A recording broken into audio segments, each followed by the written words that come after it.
имрӯз тавассути намоиш ба яке аз дарёҳое сафар мекунем, ки манбаи асосии истеҳсоли барқ, обёрӣ ва таъминоти хоҷагии халқ аст.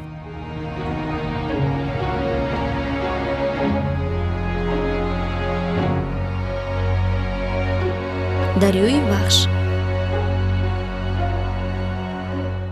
маънои вожаи вахш боланда, фазоянда аст. вахш аз даврони бостон сарчашмаи аслии омударё шумурда мешуд. он яке аз калонтарин шохобҳои омударё буда, аз қисми шарқии қаторкӯҳи олой дар масофаи 524 километр ҷорӣ мешавад. ҳавзаи дарёи вахш 39100 километри квадратӣ мебошад. шохобҳои калонтарини он аз қаторкӯҳи паси олой сар шуда, дар саробаш номи карсуру мегирад. дар қисмати шарқӣ ба сурхоб дарёи хингоб якҷоя шуда ба худ номи вахшро мегирад. дарёи вахш дар байни дигар дарёҳои ҷумҳурӣ хусусиятҳои махсус дорад. давраи серобӣ моҳҳои июн-июл мебошад. оби он ҳамеша каму зиёд мешавад. дар як сония 836 метри мукааб об ҷорӣ мешавад, ки ин ба 20.4% сарфи солона баробар аст. давраи камобии он ба моҳҳои декабр, январ, феврал ва март рост меояд.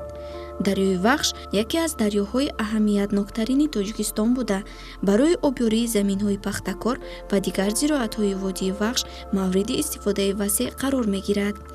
аз лиҳози иқтисодӣ дарёи вахш барои рушди қувваҳои истеҳсолкунандаи Тоҷикистон мавқеи бузург дорад. дарозии ин руд 786 километр, паҳноии ҳавзаи обхезаш 39100 километр, миёнгини гузашти обаш бошад 156 метри мукааб дар як сония аст. оби ин руд барои обёрӣ дар пахтазорҳо ба кор меравад.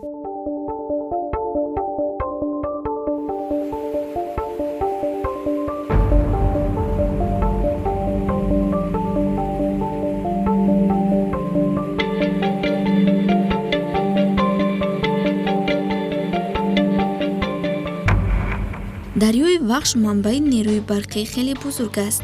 ин дарё бо якҷоягӣ бо дарёи Панҷ зиёда аз 75% захираи нерӯи барқи ҷумҳуриро ҷамъ намудааст. мавҷудияти релеф, маҳаллу иқлими хоси минтақа яке аз сабаби асосии серобию тезобии дарёи вахш гардидааст. чунин шароит имкон фароҳам овардааст, ки аз 1 километр маҷрӯи вахш тақрибан 13000 киловатт нерӯи барқ ҳосил карда шавад. дар дарёи вахш то ҳол чунин нерӯгоҳҳои барқии обӣ сохта шудаанд.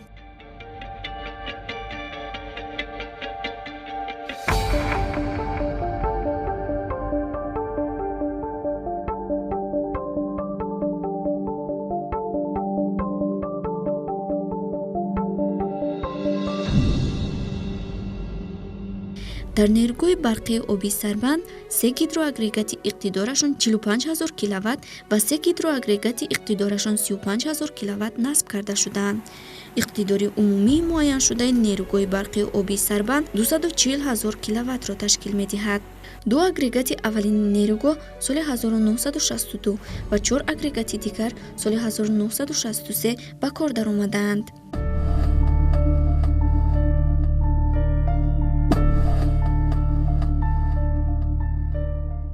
дар нерӯгоҳи барқии оби Шаршара ду гидроагрегати иқтидорашон 10800 киловатт ва як гидроагрегати иқтидораш 8350 киловатт насб карда шудаанд.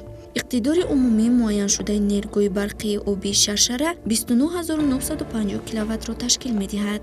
нерӯгоҳ соли 1959 ба кор дароварда шудааст.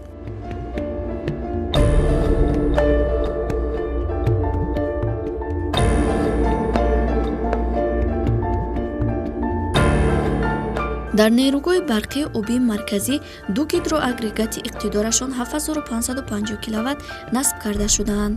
иқтидори умумии муайяншудаи нерӯгоҳи барқии обии марказӣ 15100 киловаттро ташкил медиҳад.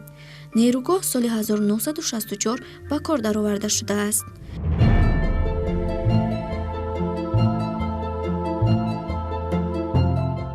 дар нерӯгоҳи барқии обии Бойғозӣ 4 гидроагрегати иқтидорашон 150000 киловатт насб карда шудаанд. иқтидори умумии муайяншудаи нерӯгоҳ 600 000 киловаттро ташкил медиҳад. се гидроагрегати аввалини нерӯгоҳ соли 1985 ва охиронаш соли 1986 ба кор андохта шудааст. То 1 январи соли 2010 нерӯгои барқии обии Буйғозӣ 54,3 миллиард киловатт-соат барқ истеҳсол кардааст.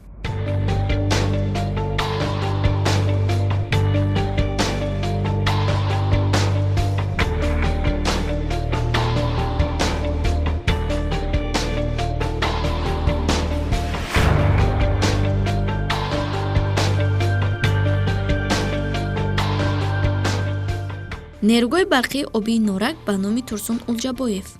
сохтмони нерӯгоҳ соли 1961 оғоз гардида, гидроагрегати нахустини он соли 1972, охиронаш соли 1979 ба кор дароварда шудааст.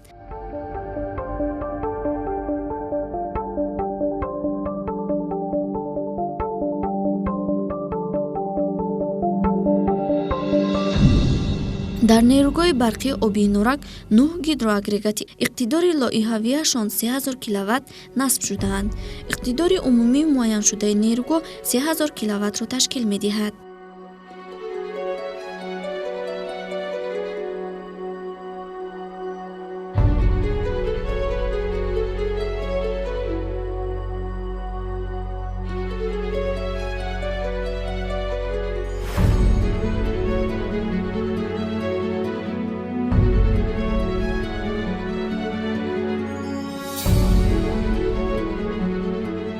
нерӯгои барқии Сангтуда-1 иқтидораш 670 мегаватт ва қудрати истеҳсолиаш 2,7 миллиард киловатт-соат дар як сол аст. сохтмони нерӯгои барқии обии Сангтуда-1 соли 2004 оғоз гардида, гидроагрегати нахустини он соли 2008, охиринаш соли 2009 ба кор дароварда шудааст. нерӯгои барқии обии Сангтуда-1 соли 2009 пурра ба истифода дода шудааст.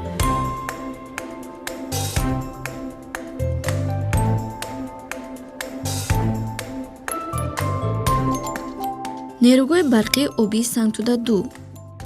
нерӯгои барқии обии Сангтуда-2 поёнтар аз нерӯгои барқии обии Сангтуда-1 дар дарёи Вахш ҷойгир шуда, бо он дар якҷоягӣ амал мекунад ва он имконияти танзими ҳаракати обро дар давоми шабона рӯз медиҳад. иқтидори 4 агрегати нерӯгои барқии обии Сангтуда-2 220 мегаваттро ташкил медиҳад.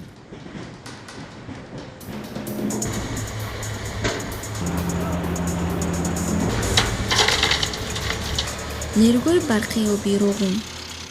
сохтмони калонтарини нерӯгои барқи обӣ дар Осиёи Марказӣ нерӯгои барқии обии Роғун.